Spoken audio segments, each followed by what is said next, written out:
Hey, Randy here from our cozy garden, and we'd like to give you an update on the ranunculus that we are growing this season. If you're new to our channel, we are gardeners here in Zone 3, Alberta, Canada, and we've been growing vegetables and we have a number of fruit trees. But this year we are starting a small flower farm right here in our backyard. So we're here inside our portable greenhouse. For now, it's a bit windy today, and one of our neighbors is working on his deck, so for better audio, this one just works better. This is our first time growing a ranunculus in our garden, and back when we were planning our cut flower garden for this growing season, we've seen how many cut flower farmers and cut flower gardeners are growing ranunculus because they look so beautiful. They have full blooms, and I think they're just really gorgeous. So we're trying them out and we're very excited for them. We'd like to share with you our timeline because this is a timeline that we are developing as we are learning.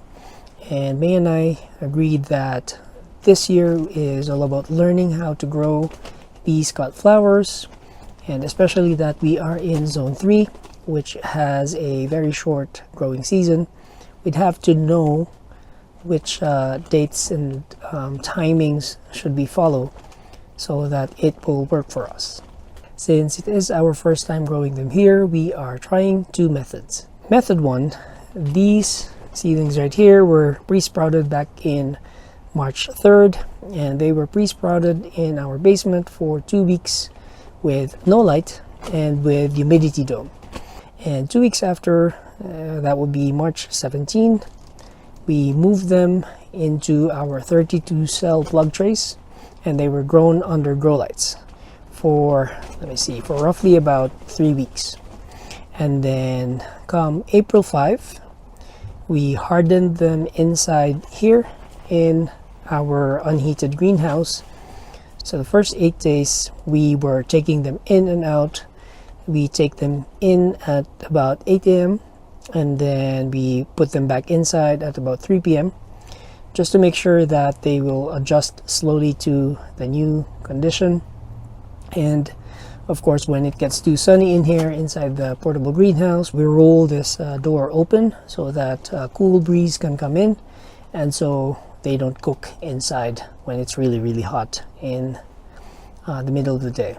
So back in April 13, we did a test planting, and I grabbed one of the Barbie seedlings. The variety is called Barbie, and I planted it directly into our raised bed under our caterpillar tunnel. And that seedling is doing really well, considering that the past 2 days we had 2 days of light snow.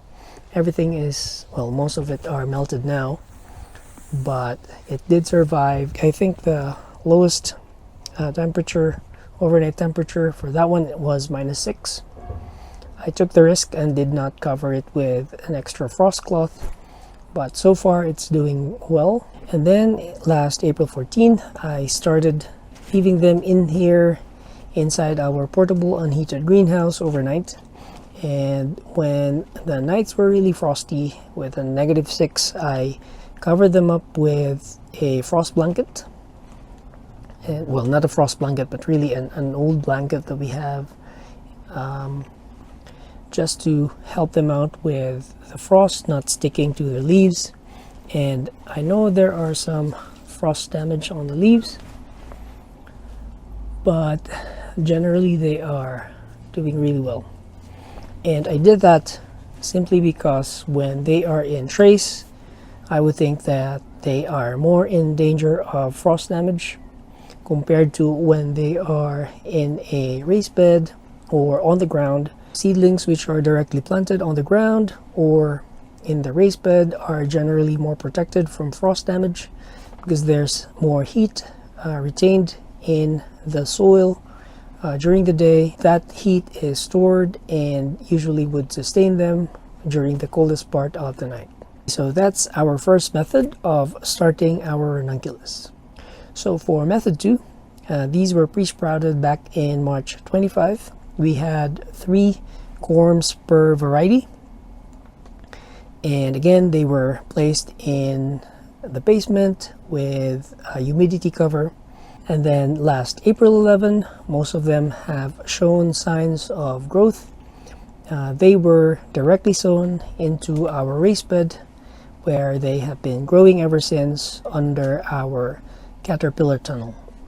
And really, this experiment is all about whether you can grow ranunculus here in Zone 3 without a grow light setup.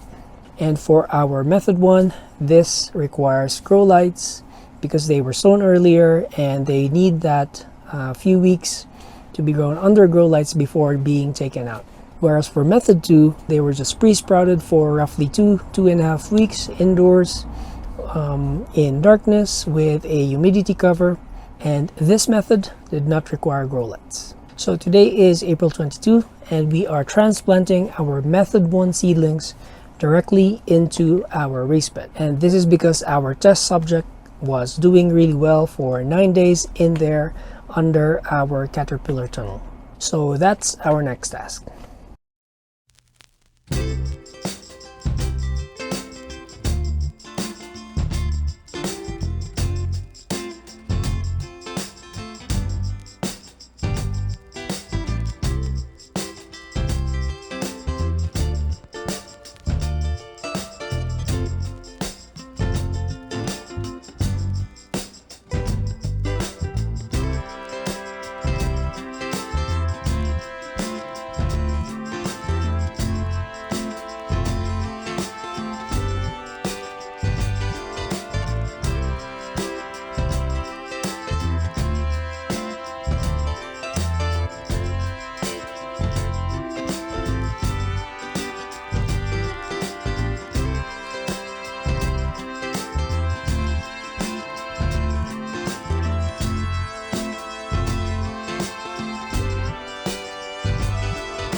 So last night we did have some snow, as you can see,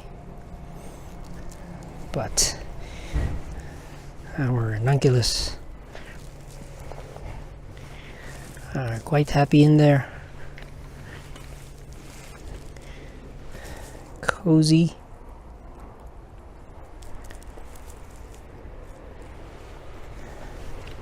And protected. So this is our method 1 that we planted a few days ago, and this is method 2. They're taking their time, but they are surely growing. Let's see. There we go.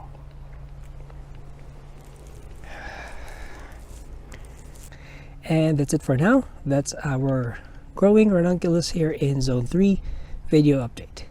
If you haven't done so, feel free to like this video, click that like button, or subscribe to our channel. Thanks again, and until next video. Have a good day.